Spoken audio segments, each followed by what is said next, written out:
Hello, magandang hapon po. Pasyal ko po kayo dito sa Casa Hacienda. Yan po yung front niya. Meron pong rebulto si General Aguinaldo. So pasok po tayo dito para pakita ko po sa inyo ang dinadayo po ang cultural ng ating bansang Pilipinas. Ito po yung Casa Hacienda sa Terrace Convention. Ayan, samahan niyo po. So bago po yan, pa-shoutout sa ating mga team Royal Lipat, team Tapuso. Ayan, pakita ko po sa inyo ang ating national heritage dito po sa Terrace Convention. Pasok na po tayo. Ayan po, sa front pa lang ay makita natin si Supreme Commander Citation Postumus Josephine Braque. Josephine Maria Leopoldine Braque. Born sa Hong Kong, Irish parents. Yan po yung naging asawa ni Jose Rizal. Papapasok po ay ito naman po tayo, isang Tourism Information Center. Makita niyo naman po dito ang mga inukit po sa metal na pagmi-meeting dito sa Terrace Convention. Kailangan sa pagtatag ng isang bansa ang kooperasyon ng mamamayan at mabisang pamunuan. Wow, maganda pong yan magandang ipaalam po sa mga politiko ngayon, mga pamumuno. Ito po yung harapan pa lang, kita niyo po. Meron agad siyang ito po parang banner ng sagisag ng Pilipinas. Parang bandila, red, white and blue. So, marami po tayo ditong makikita na national heritage na.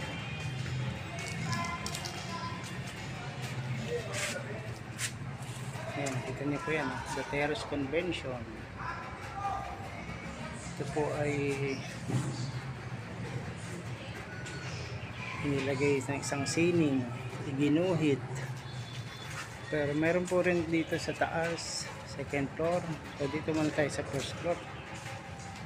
Marami po tayong ipapakita sa inyo dito na the Rizal family. Tama-tama po ito sa inyo.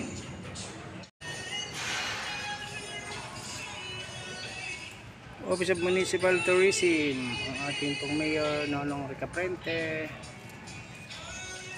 OJT of the World, Madlang Banji, Duran Jamaica, Lancero, Monteo, Santos, Castro, Janford.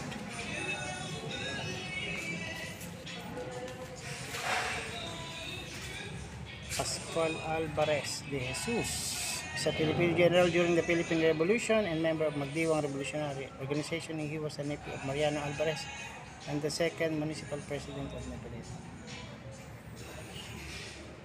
Alvarez po yan, Pascual. Meron pa po rito, Captain General Artemio Ricarte. General Artemio Ricarte is considered the father of the Philippine Army and honor granted of the AFP for his leadership in Philippine Revolutionary Army. General Artemio Ricarte.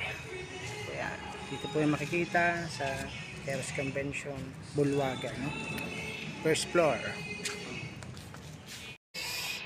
Si Bonifacio Sr. Andres Bonifacio was known for being key leader of the Philippine Revolutionary against Spanish colonial rule, establishing the Revolutionary Society Katipunan and advocating for complete independence from Spain rather than reform. He is considered the father of Filipino nation, the supremo of Katipunan, and a symbol of Filipino nationalism and bravery. Yeah, 1863 to 1897. Dito naman po ay si General Mariano C. Trias na pinanganak 1869 hanggang 1914 po siya namatay. So Mariano Trias, the first de facto Philippine Vice President of the Revolutionary Government, established at the Terrace Convention. Likewise, the marching band that first played the national anthem in Kawit, Cavite is a continuing legacy in the city and the most popularly called Banda Matanda.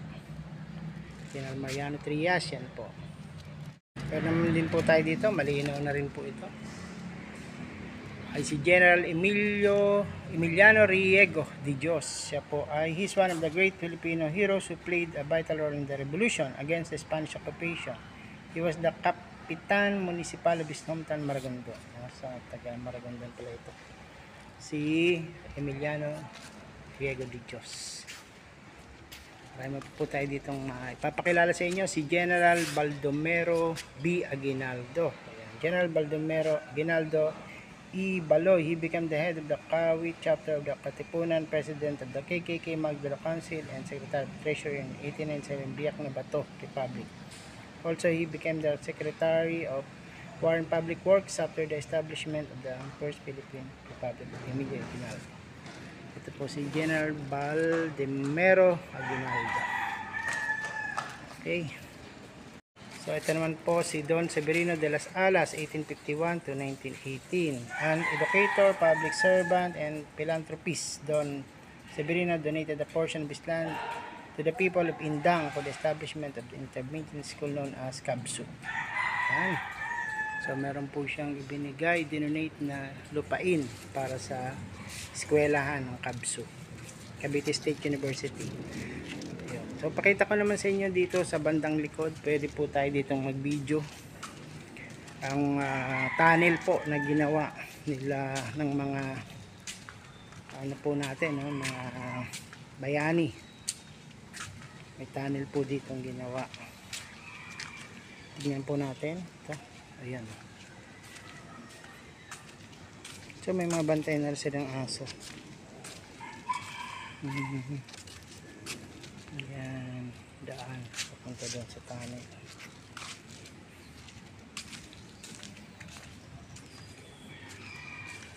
Iba po yung aura dito, oh. So malamig po yung panahon, ano? At yung aura po napipil natin, no? Yung katandaan ng lugar. Spanish era pa. Panahon pa ng mga Kastila itong lugar nito, kaya yung era po na napipil natin ay malamig.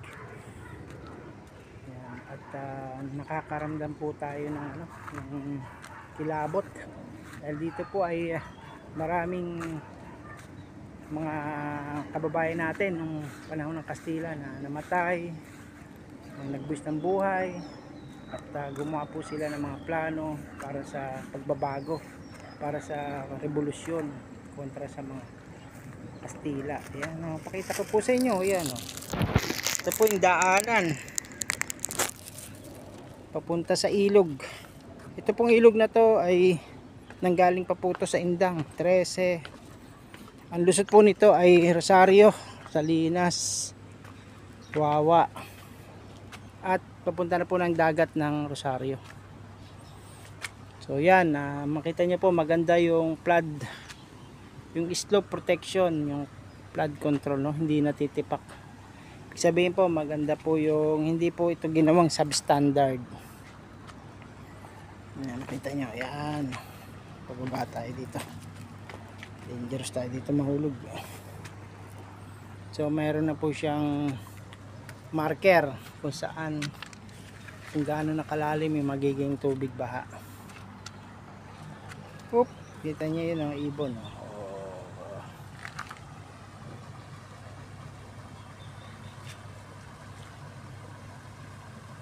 Ayan. So balik na po tayo, makita niyo po yung mansyon, yung Tejeros Convention. Ginawa pong mansyon, ginawang tourist destination, ginawang para sa edukasyon,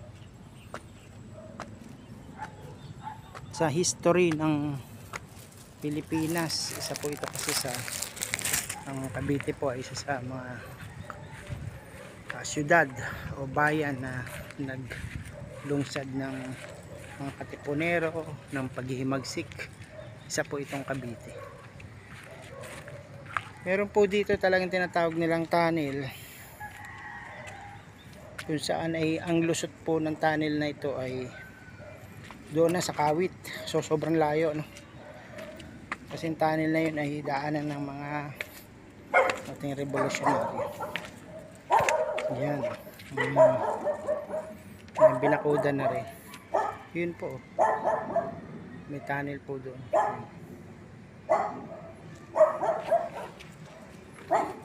Tabi-tabi po. Pakita ko lang po yung tunnel dito ng revolutionaryo. Lalim na, no? Daanan din siguro ito. Ayan. Ito. Okay. Tapos ito. Ayan ang tunnel. Kita nyo na. Ito po yung tunnel na pinaganda na rin. No? Sinemento na rin mga gilid. Tinibayan na rin loob niyan. Tunnel po yan ng mga katipunero. Papunta na po kung sila po itatakas sa pakikipagdigma.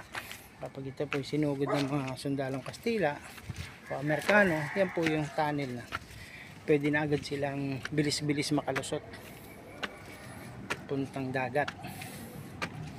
Yan, marami po tayong natuklasan dito. Yan, no? Sa makasaysayang lugar dito sa Tejeros Convention.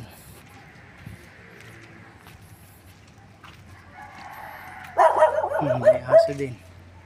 Puno ng mangga. Matipak na rin yung ibang tiles.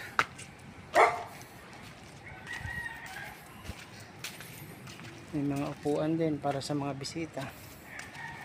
Tignan pa po natin yung ibang hero na ginawa nila ng ano. Ito po, hero. Sino naman po ito? Ito pa si General Mariano Alvarez, GMA 1831-1930. General Mariano Alvarez of Noveleta. Yan. Pinanganak March 15, 1831. Namatay po na August 25, 1924. He is the founder of the first president of the Magdiwang faction Katipunan Cavite. But when Andres Bonifacio came to Cavite, he relinquished the presidency to the Supremo. It was one of the three presidential nominees in the Tejeros Convention. Since he and Bonifacio belonged to the Magdiwang faction, the Magdiwang votes were split between them, enabling General Aguinaldo to win in absentia. He then served as Secretary of Welfare and Development in President Aguinaldo's cabinet. Yan, General Mariano Alvarez. Ito, meron pa rito Josephine Bracken of Victory City, Hong Kong. Meron pa rito yung General Emilio Aguinaldo of Kawit. Wala na po yung mukha niya, wala na po yung General Emilio Aguinaldo 1869-1964. wala na po, baka na ano na yung kanyang rebulto, nasira na o damage, papagawa pa ulit.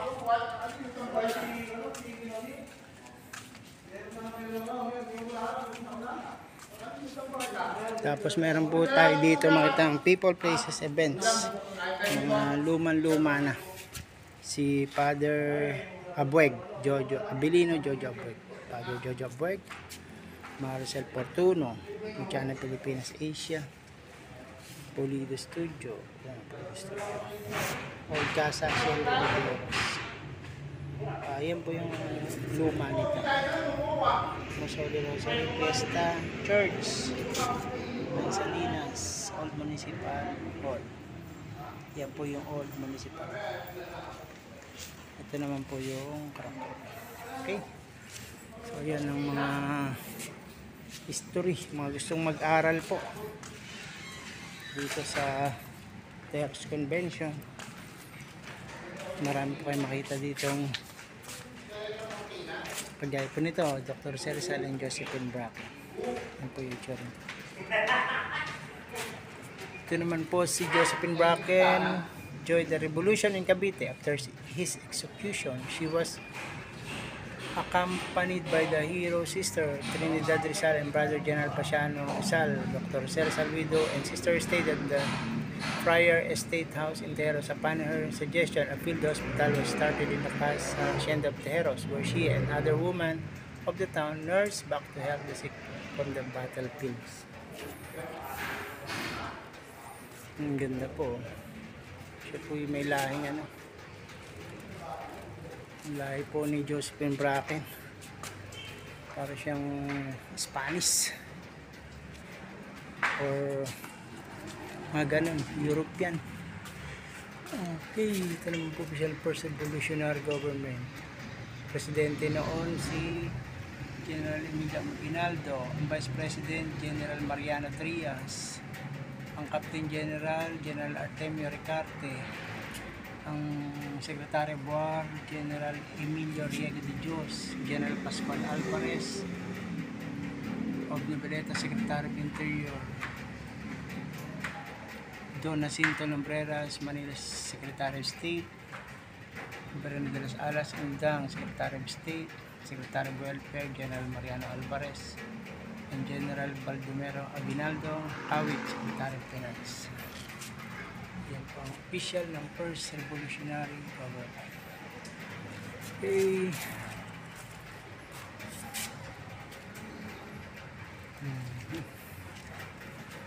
Momento.